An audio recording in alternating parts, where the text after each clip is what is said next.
where real talk dives deep. Each week we go beyond surface talk. We open our hearts, speak our truths, and dive into the stories that shape us. No scripts, no filters, just powerful, unforgettable conversations about life, purpose, healing, and truth. Join the conversation, because your voice belongs here. Please like, share, and subscribe. Check out our YouTube channel at Having Courageous Conversations, or email us at yourshowyourvoice@gmail.com. Now, let's have a courageous conversation. The views and opinions of our guest and hosts do not necessarily reflect those of New Thought Media Network, or any organization we may be affiliated with. Here at New Thought Media Network, we welcome freedom of speech and courageous conversations. There are many topics that can be difficult to navigate. Challenging the status quo and engaging in lively debate is important to expanding our understanding of one another, and life in general. Creating a peaceful world doesn't happen because no one disagrees, it happens from a willingness to understanding one another. In our programming, we strive to expand consciousness and assist people in creating remarkable lives. Your comments are welcome at info@ntmedia.org. Welcome to today's episode of Courageous Conversations. Our theme is Transition as Sacred Thresholds, Bridging Change with New Thought Wisdom. Life is full of endings, uncertain in-betweens, and new beginnings. And while these moments can feel daunting, they also hold profound opportunities for growth. I am Cheryl Rogers, and I'm delighted to be here with my wonderful co-host, Mark Dupuis. And together we'll be guiding this conversation with Reverend Dr. Tynya Beverly, who will lead us through William Bridges' transformation model of transition, illuminated by the wisdom of New Thought philosophy. Thank you, Cheryl.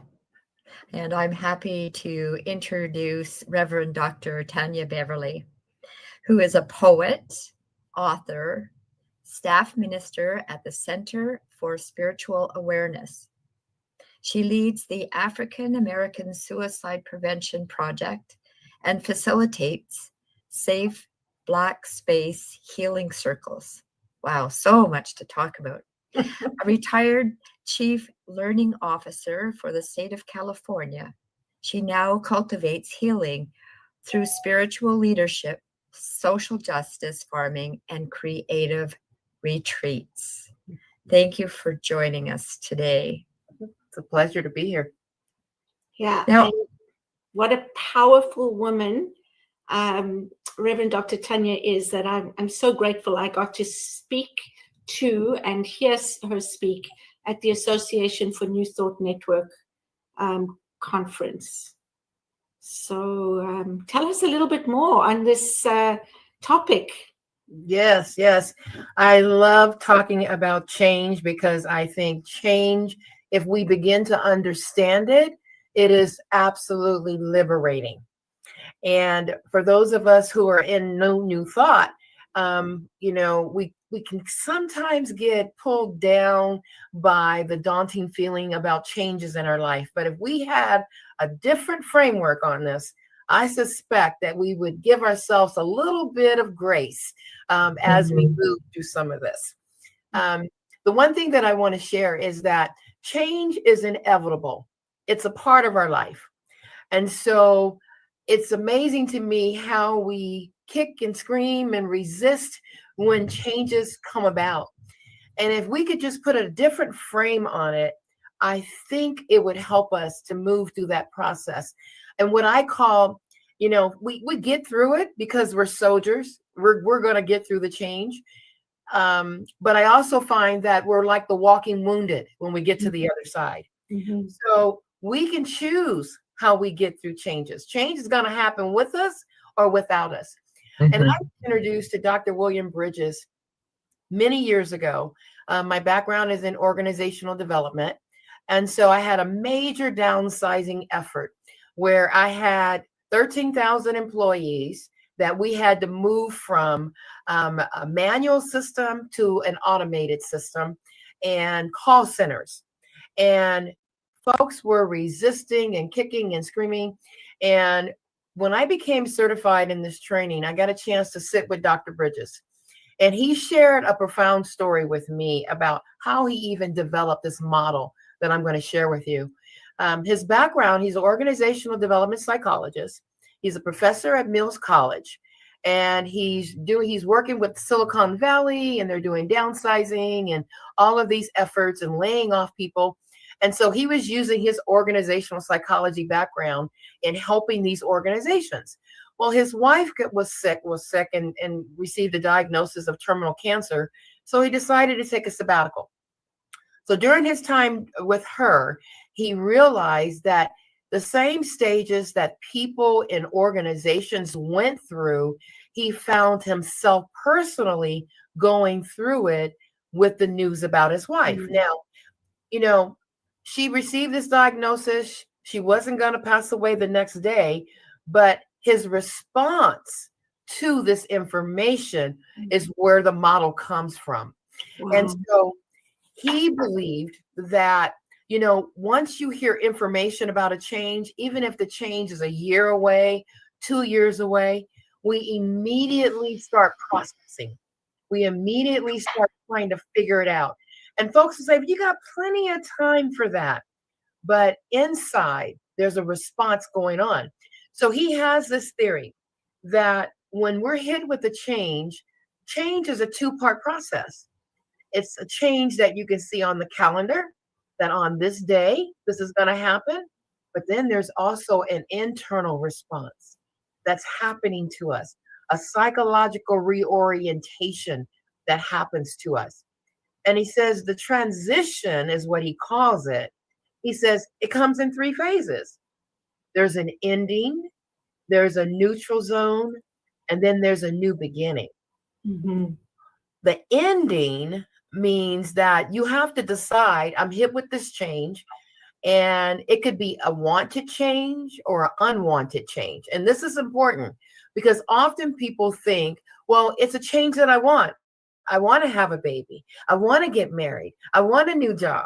But we don't realize that we still have an internal adjustment process that has to happen. So he says this is what happens to us. We have to end before we begin. Is that new information? Most of us, when we're hit with a change, I want a new beginning, right? But he says, no, we have to stop doing something before we start doing something. And if not, we move into that new season with all of the baggage from the old season, right? So his model goes like this. He says, they're endings. So something is over, something is finished, and we have to stop doing it. And what happens is we're hit with grief, right? We don't think about change and grief, but if you have to stop doing something, you may equate that to loss. And, when we worked with automation and people had to stop doing the work that they were doing, their identities were tied to being subject matter experts. Who would have thought that that would have been something that people would resist or not want to give up and grieve? And then he says, after you realize, okay, this chapter is over, this chapter is finished,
unknown. And here's the interesting part about the neutral zone. He says there's two sides to that part. The first side is chaotic and lacks direction, but the second side is creative. You see, and you're starting to let go of your old world, and you're starting to create what your new world is going to look like. But you have to be okay with being uncomfortable for a little bit of time, right? Yeah. Before you get to that new beginning. When you were talking about new beginnings or things that are new, I smiled because Cheryl and I were just having a conversation. On Sunday, she spoke and she brought the service together in a new format. So she had about a 10-15 minute talk, and then she invited conversation from those that were there. And I think it was amazing. And Cheryl was uncertain on how it came through, I guess. And I said something about, wow, change, shaking things up a bit, I think is awesome, because otherwise we keep doing the same thing, right? And yeah. And also think about those folks that like to do it the same way all the time. And we come in and we change something, right? Exactly. And these folks have been viable team members, you know, participating in our organizations. Then all of a sudden they're withdrawn. All of a sudden they shut down. And you think, I've done something wonderful. It's a great change, right? But people in our organization, some of them are comfortable with doing it the same way. So there's a process that those of us in leadership need to be able to honor where everyone is in the process. Right. Yeah. You know? So this is something we decided to try out on the 5th Sunday of every month. So it's not a complete change, but it's an introduction to something different, and to see how that goes. But exactly, you know, some people will be comfortable and some people won't. And it's going to be interesting, because suddenly when you start, you do something the following weekend that's in their comfort zone, that might even take away from what they actually enjoyed in the previous week that was different, because now I'm comfortable, right? Yes, exactly. And so I share the model, you know, the 3 phases, the endings, the neutral zone, and then you arrive at a new beginning. You see how that happens? Yeah. But there's some work that has to happen before you get to that new beginning. Yeah. And I like to lay over new thought principles when I'm talking about this model, because it begins to make sense. Because when we talk about endings and letting go, whether we're talking relationships, habits, identities, whatever that is, if you look at it through a new thought lens, release is not loss. It's a clearing of space for divine intelligence to work. Beautiful. Right? If we look at change from that perspective, that there is something, expansion that is happening right now. And if it wasn't because of this change, I wouldn't be going through this right now. How many times do we're hit with the change and we're like, oh no, I'll never get through this. And then when we get through to the other side, you look back and you go, wow. Yeah. Transformation. Yeah, right. Absolutely. I really believe that in order to grow and learn spiritually, change is required. Yes. Right. Exactly. And if we can begin to name the change, we can begin to do something about it. Now, the tools that we use are our basic spiritual practices that we use on a daily basis are the same tools that we're going to use to get through change. You know, it's asking those questions about, all right, I've named the ending. Okay, but what chapter is over for me? What do I have to stop doing? And maybe you're journaling about that. Maybe you're praying about that or meditating about it. Or how about developing a vision board for what this new beginning is going to look like for yourself? Um, Often when I find myself in difficult changes, I'm a cancer survivor, and I found myself having to self-medicate with this model. I had to use things like affirmations because I used to call my spiritual practitioner and go, remind me of my truth because I can't remember today, you know? And with affirmations and affirmative prayer, it kept me in the consciousness, and I had to do it daily, daily, so that I didn't get caught up in my illness and in the process. And so I was able to move through that, that process. So. So is that what you would call positive thinking, or is Absolutely. Absolutely. And it's difficult to have positive thoughts when you're faced with challenging events. And what you'll find is that it's a point of focus, because if not, you're going to spiral down and you're going to get caught. And what happens is we get more of what we don't want. Right. So why not be in control of my destiny by using my spiritual practices, using those tools that will support me through this difficult time? I think we forget about those tools. You know, there's a death of a loved one, a divorce. When people come to me for prayer, it's almost like they've forgotten everything, because change disrupts the flow of your life. Right. Knocks you off your game. Yes.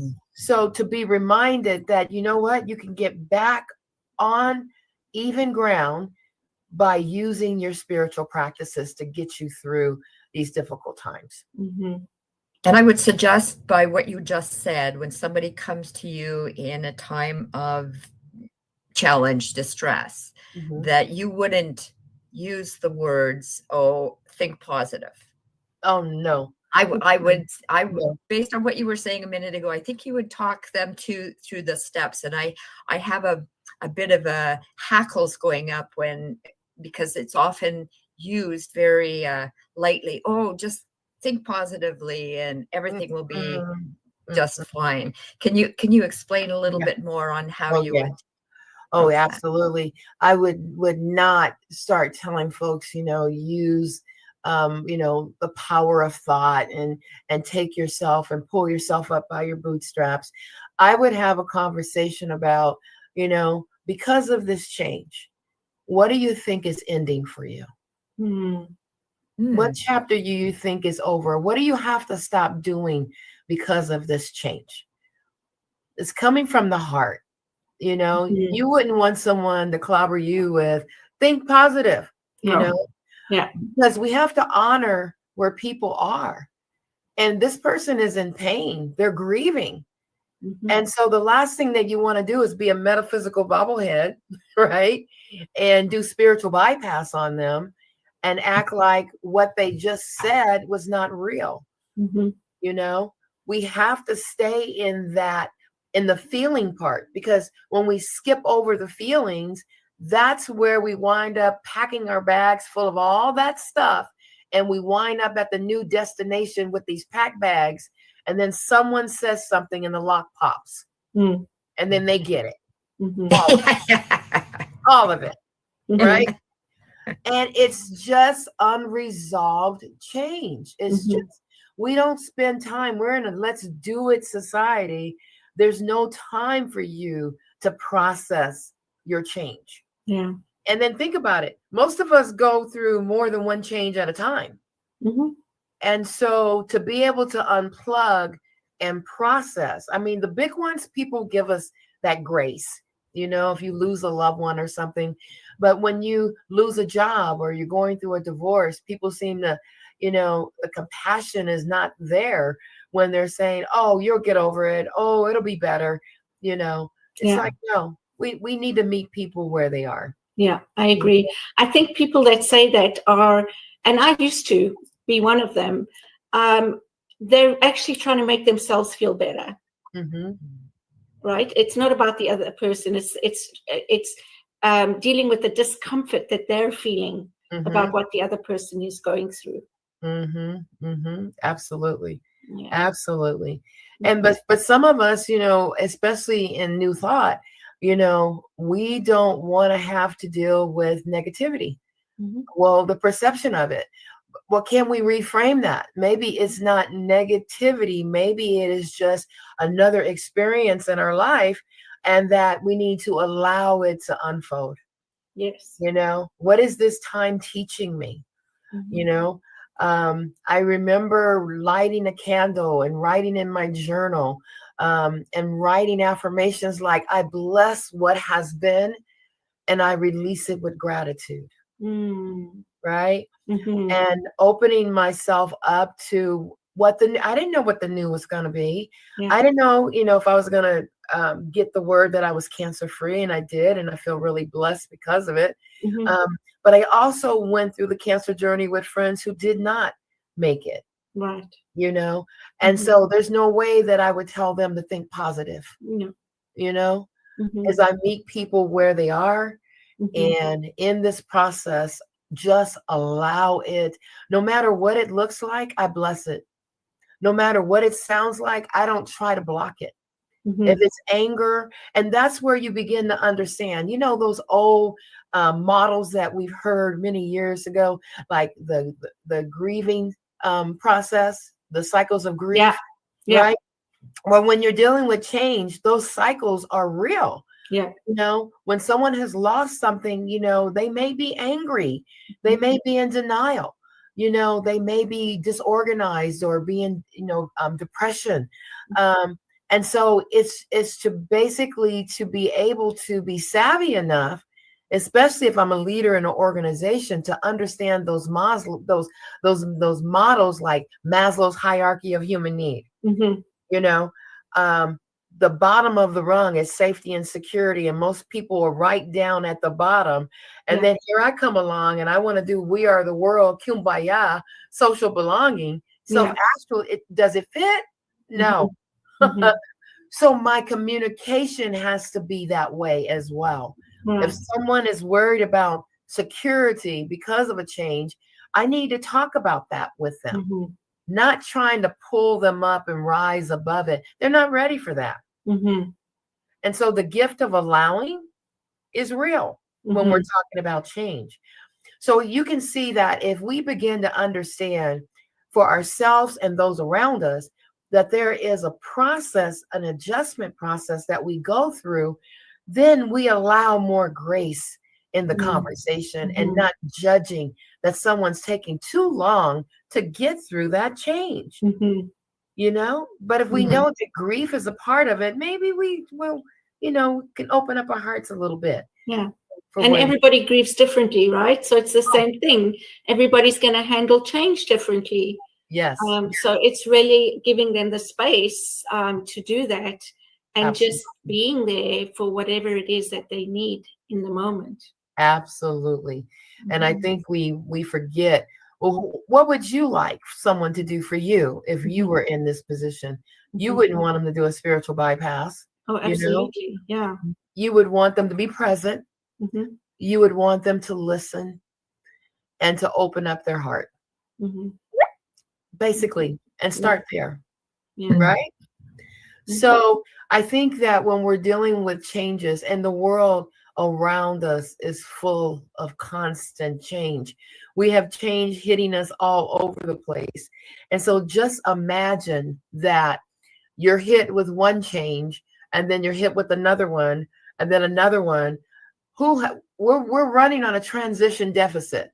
Most of us don't have time to process all the changes. I mean, to do it fully, there's no grace with that. It's like you're hit with another one, and you got to pull it together, and you got to keep it moving. Right. And if you understand that, because I do this with myself, I'll go, Tynya, it sounds like you're grieving a little bit. Are you hanging on to something? What do you need to let go of, Tynya, because of this change? So we're talking about acknowledging, first of all, the change, and that something is coming to an end, and then really being introspective about what that means for me, going through this change. What does it mean? What's coming to an end? However you want to do that, whether it's journaling or speaking to somebody or whatever works for you. And then recognizing that there is that grief process, which is basically letting go, right? And so how do I let go in a way that allows me to feel what I'm feeling and to honor that? And then now let's talk about new beginnings. Right. So after you've done all this work with the grief and the endings and the letting go, or how about being in the mystery, in that middle zone, in the neutral zone? I think Jesus called it the wilderness, right? That 40 days and 40 nights. Ayala Van Zant, she called it the meantime, the in-between time. Between the time you claim it and the time it shows up. We're talking about faith of a mustard seed, right? Yeah. So after you've gone through that and you've gone through the chaos, you've gone through figuring out who am I now because of this change, and you've gotten to the creative process where you're co-creating what the new beginning is going to look like, and you sort of arrive at this place. But before you arrive at the place, there is another process that you may go through. Is in that neutral zone, you may have to redefine what your life is and what it looks like. You may have to replace some things, or you might have to relinquish some things. You might have to let some things go, so that by the time you arrive at the new beginning, you know, it's just sort of like a checklist. You're like, I've made it, you know, I'm looking back over my shoulder, and you're kind of examining what you did. Right. So visioning practice, affirmations again, are some of the things, some of the tools that you would use, and reflection. I have an acronym that I use. I call it the ATM account. And my ATM account is affirmative, treatment, affirmations, and meditation. Those are the things that I use. And I say, maybe I need to take a withdrawal from my bank account today. And it's usually one of those. And so by the time you get to a new beginning, you have developed spiritual practices that are working for this season. And that's another thing is keep in mind is our spiritual practices are only as good as our current level of consciousness. So, absolutely. Right? So on that note, because there's so much more to talk about now, going into spiritual level of consciousness, we're going to take a short break right here. Don't go away. Marg and I will be back with more of the conversation with Reverend Dr. Tynya Beverly in just a moment.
Please help us say thank you to our organizational sponsors, including the Hepperlin Foundation, Affiliated New Thought Network, International New Thought Alliance, Science of Mind Archives and Library Foundation, Center for Spiritual Living Denver, Center for Spiritual Living Midtown, New Thought Philadelphia, Planned Happiness Institute, Summit Center for Spiritual Living, One Heart Retreats, Center for Spiritual Living on the Lake, Unity Spiritual Center, Kitchener, Om Center for Spiritual Living, La Mesa, Satya Center, Center for Spiritual Living, North Jersey, Unity of Savannah, and Center for Spiritual Living, Seattle, as well as all of our individual donors.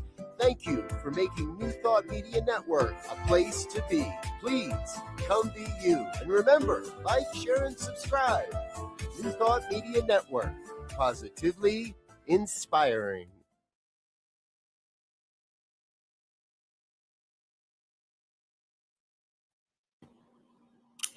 Thank you for staying with us. Cheryl and Mark here again, and we're excited to pick up where we left off with Reverend Dr. Tynya Beverly. And yeah, what we were sort of just going into, I think, a slightly different topic, but still relevant. Mm-hmm. And what I just want to acknowledge is that we spoke about, you know, the change, the acknowledgement, the recognizing the ending, what it means for you, and the grief process. And then also what I heard was from there, there's steps to take, to plan and to put into place and into action, however it is you are looking at your new beginning. Mm-hmm. Absolutely. Before you answer that, I just had a question. I think it'll flow into what Cheryl is asking. We've talked about major, like a marriage, a divorce, grieving over a lost one. Does this also daily? Do you do this practice on a daily basis, because we change daily? So is it a big one or a little one? Does it matter, the process? I don't think it matters. I don't think that you're whipping out your workbook when you're processing. I think what it is you're putting that frame over the situation. And so I don't, when I'm talking to someone, I'm having a conversation with them. We're not sitting down like we're in a workshop, if that makes sense. Mm-hmm. We're able to talk through where they are and where do you want to be, in this process, and using the practices, visioning practice, affirmations, community support, mentorship, accountability partner are some of the areas. And then maybe it's reframing my thinking about divine order, and what that means, and expanding my worldview around where I see myself, moving in the next season. With the model, I think what it does for me is you could lose your keys, lose your wallet, and still have to go through this adjustment process. It doesn't matter how small the change is. Right. And your question is, do I do this every single day? No, usually when I'm hit with a change that has derailed or is stopping me from moving forward, is robbing me of my joy, then it's time for me to sit down and think about this. Okay, what is this that I'm resisting? Because most of us don't resist change. Is what we have to give up because of the change. Where the resistance comes in, Right. So I sell my house, and I want to sell my house, but the grief comes about because I'm going to miss my neighbor. Mm-hmm. I'm going to miss the familiarity in my neighborhood. The postal carrier, my doctor, my cleaners. Those are the things that we resist giving up, not the change, the big change, because most of us are soldiers and we're pretty good at managing change. But the subtleties of change, what Dr. Bridges calls transition is the piece that most of us don't manage. Mhm. So if it's still causing me grief, if losing my cell phone is still causing me grief, I need to sit down and process that. Right. I need to work on that. If is this a bleep on the screen and I keep it moving, then, I think I said earlier that when I find myself in those places, I ask myself those questions. Oh, Tynya, you seem like you're a little discombobulated. What's going on? You were here with that change. And so what did you have to give up because of that change? Oh, my friendships. Oh, I'm angry right now. And I can walk, giving myself a little grace. I'm pissed off right now. And it's okay to be in that. Yeah. And that's what the model has done for me. It has allowed me to be real with my feelings and to check in and have a place to process that it's okay to have these feelings. Yeah. And that's a big one, right? In the society we've grown up in and the way we've been conditioned, we tend to judge our feelings, to criticize ourselves for them. And so it's really about really coming to that understanding that what I'm going through, it's natural to have these feelings and it's okay to have these feelings. And I need to feel them to release them. Yes. Right. Yes. To just push them down is going to create something that's maybe going to burst and come out somewhere else further down the line. Yes. Yes. We have to remember that change is not a disruption. It's a call to action. And transition is the teacher, because we're being summoned to rise with sacred defiance, Oh, I love that. Right? Yeah. Because it's like I'm challenging, like you say, doing something different every fifth Sunday. That's creating an environment that's allowing your community to know that on this particular day, it's going to be something different. And that's preparing people to embrace what this newness, instead of resisting it, they open up. So being able to communicate to people, I have, when I'm communicating something new to people, I call it the 4 Ps. And I need to tell you the purpose. Okay. I need to paint the picture of what it's going to look like. I need to tell you what the plan is. And then I need to tell you what your part is. So as soon as I can tell you your part in this, then you can get on board, right? Yes. But think about it. We're always talking about the picture, the vision. If I can paint, I may not have the plan, but I can say, this is what the vision is for this.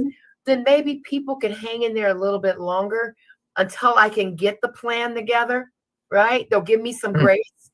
Now, okay, I've got the plan now, right? Here's the plan. And now here's your part in this. Beautiful. And I found that is a wonderful way to communicate difficult information. As a leader, I've got to move this organization forward, whether I want to move ahead or not. And I know there's going to be some resistance, but what I do is I take those baby steps and I begin to lay it out like I would want it laid out for me. Right. And then we wonder why people resist. It's not, it's what they have to give up. Now I'm not the subject matter expert anymore. You're changing the system. My identity has been changed, right? So it's just a different way of looking at change. And I think if you look at it from this perspective, you give yourself a little more grace, in the process, and not so hard. You really should have yourself together by now, But when you think about, having to give up things that are important to you, like your identity, it's important. That story about the monks, that the woman that was on the riverbed that was crying, and 2 monks come along, and one of them, she says, I need to get across the river. And then one monk helps her across the river. And then the other monk is there talking to him. You shouldn't have carried her across the river. We have a vow of celibacy. You can't do this. You're not supposed to touch a woman, and the monk turns to the other monk and he says, my brother, I carried that woman across the river, but you still carry her. Wow. Character. Yeah. And how many things do we carry like that? Well, we could just lay them down right by the riverside, okay, and leave them there because they're not ours to carry anymore. So what do I have to let go of? Gotta let go of something, honey, or you're going to be walking wounded by the time you get to the end of the journey. Right. Yeah. And it's not pretty. Yeah. I am so glad this is recorded. Bless you, Just saying. Yes. Just saying. Repeat. Well, and it's so interesting because I think the same thing is said for anyone who's going into ministry. Yes. Right? Yes, absolutely. It's the same kind of process. Right. I thought you were going to say menopause. Well, that too, honey. Yeah, exactly. That too. Well, think about it. You know, some of the things that I tell people when you're especially in that neutral zone are things like protect your peace, right? Don't engage in things that don't add value to your life. This is your time of reflection and choose silence as power. You know, it's not a negative thing. And then let go of what no longer serves you. Lighten the load. And we don't do that. We carry everything and the new stuff. Yes. How heavy that is? Yeah, it just is way, way, way too much. So when people say, well, what does change have to do with it? Change has everything to do with it. If you don't process, because it will process you. Right. Guaranteed. Yeah. And you said something in the beginning that it's a choice. Right? How you deal with things is a choice. And so it's also about our perception of things and maybe shifting that perception to recognize that, you know, change is not a bad thing. It's just something that we all experience on a daily basis, just like death and birth, you know, and all these things. And so let's talk about it and let's manage it in a more,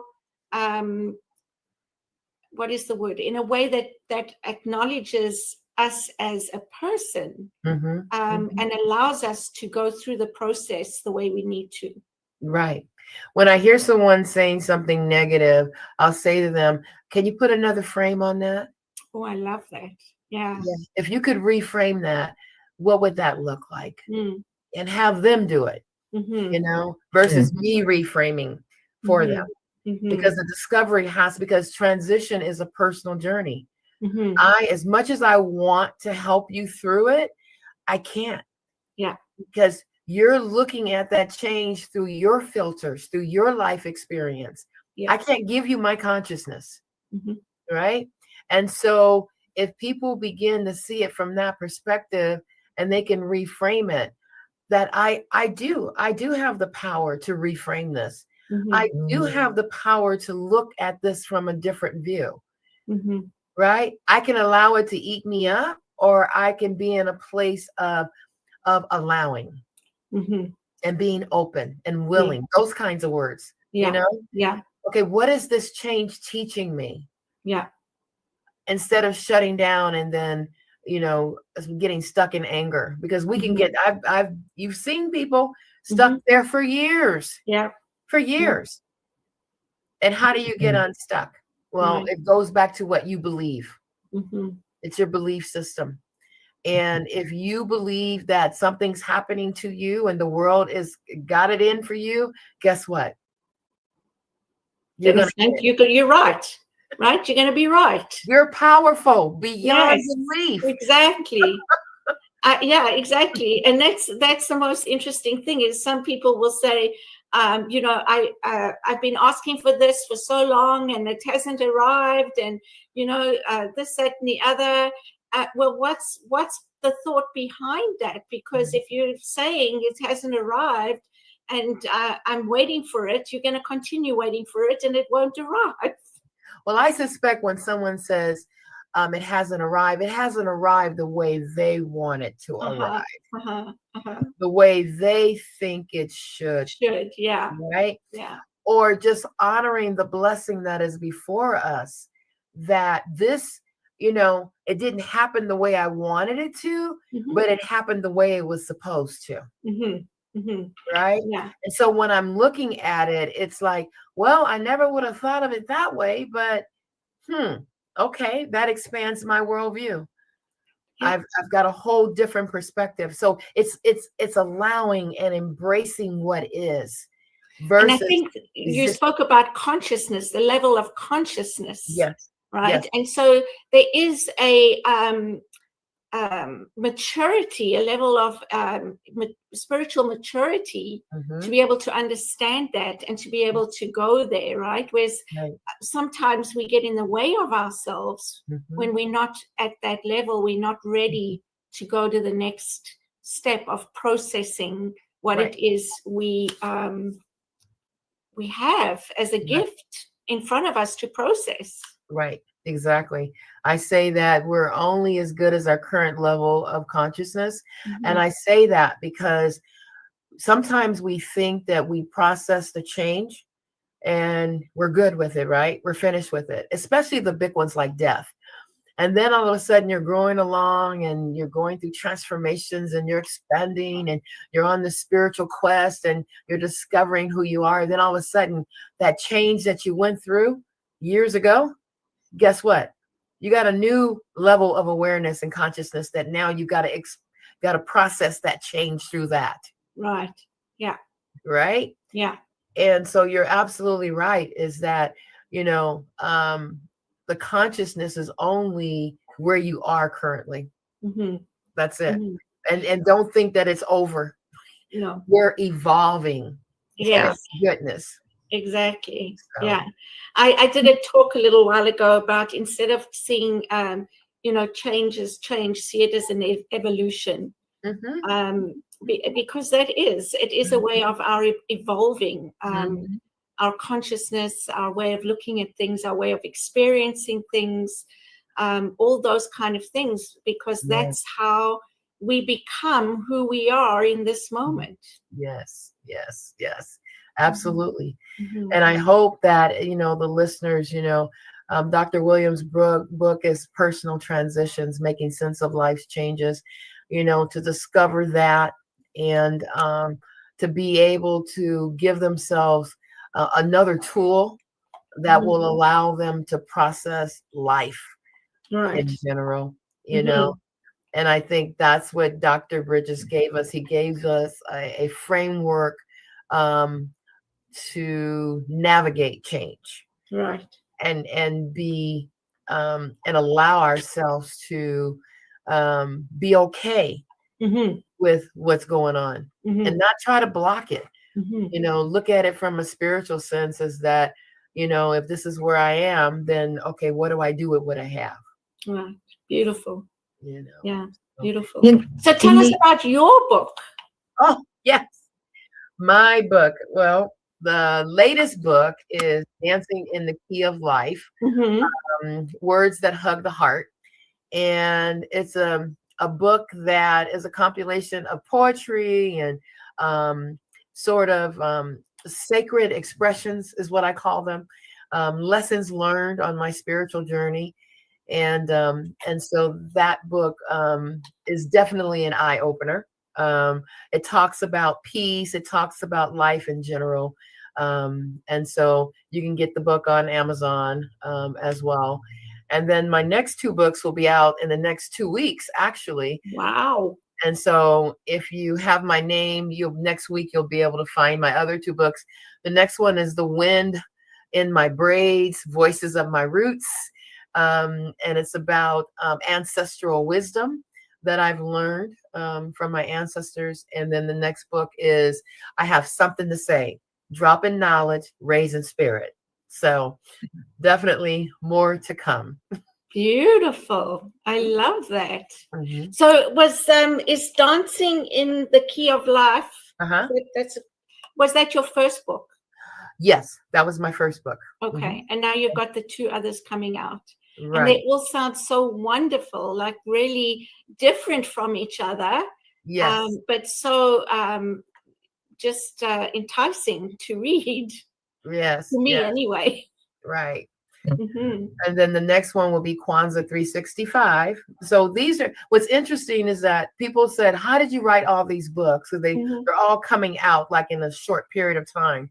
Well, the books have been written for a long time.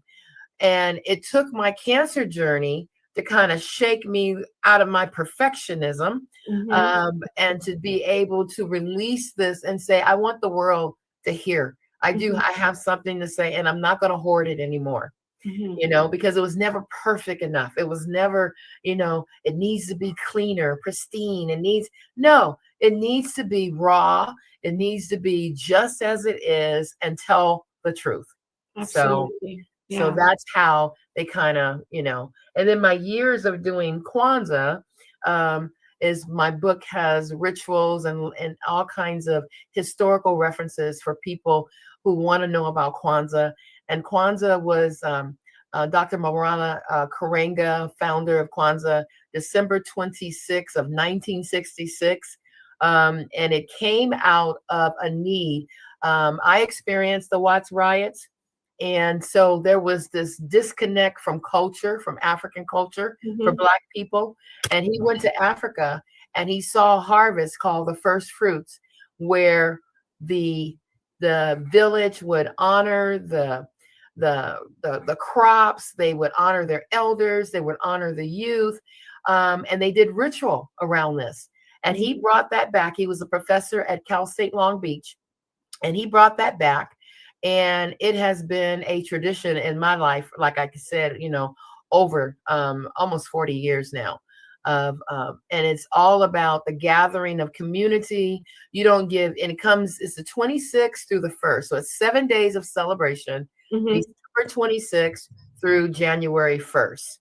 And Okay. each day you focus on a different principle, unity, self-determination, purpose, cooperative economics, and you light candles. It's called the Kanara. And so there's 3 red candles, 3 green candles, and 1 black candle. I saw that, and it's the same. It looks like a menorah. Yes, it's similar. Yeah, Except the very menorah has similar. 8, right? And Mhm. the Kwanzaa Kanara has 7. And 3 are red, that represents the struggle of Black people. The Mhm. green, it represents the future and the fertility of ideas for the future. And the black candle represents the Black community. Wow. Yeah. Beautiful. Thank you for sharing that. Sure. I didn't know that, but I did. I was working on a year-end message, and I wanted to include all the celebrations. Mhm. And so that's where I saw that, and I was like, "Wow, is that really like the symbol?" And Right. it is, yeah. Okay. Well, a lot of folks don't know about it, but I think folks are awakening to it. Yes, And they're like, wait a minute, I heard something about that. Tell me more about that. yes, And so definitely. when I get that, the opening is there for me to share, that there is. And I let people know it's not a religious celebration, it's a cultural celebration. Yes, Right? yes, yeah. I love that. That's beautiful. I think that's important to Can you celebrate our just cultures. tell us a bit about your spiritual center? Yes, the Center for Spiritual Awareness in West Sacramento, California. We call it Ground Zero for Love. And we have a very diverse community where we have 300 to 400 members in our community. Yep, the Church Love is building. That is us. We have an awesome children's ministry. We have a praise and worship ministry, great choir, wonderful pastor, and we have a big social justice ministry that includes racial healing. It includes our white affinity group. It has the Kwanzaa is a part of that. We have Authentic Voices, which is a diversity and inclusion diversity readers theater. And so you can go on the website at csasacramento.org and you can find out about a lot of our activities that we're involved in. I am a social justice farmer. And so I set up a farm stand at my church every Sunday from what's left over from our farmers markets. I have a list of 20 cooperative farmers, and they gladly allow me to pick up their their produce that they're not able to sell, can't sell, or have too much of. And then I'm able to give that back to my community. And I realized that even in my church, which it's an abundant center, we still have a food desert in my community. And so I'm teaching people how to grow. I'm teaching families how to grow, and using what we do in growing and transferring that into life skills. You know, the planting, the plucking up, cultivating, all of that. Oh my gosh, that sounds so wonderful. Cultivating community. Cultivating community. Yes, absolutely. Absolutely.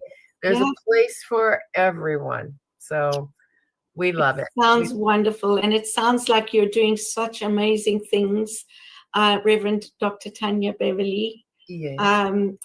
Yeah, it's such an honor to have you on the show. Thank you so much for saying yes. Oh, thank you for asking me. Oh, when I was talking to you, I knew I had to ask you.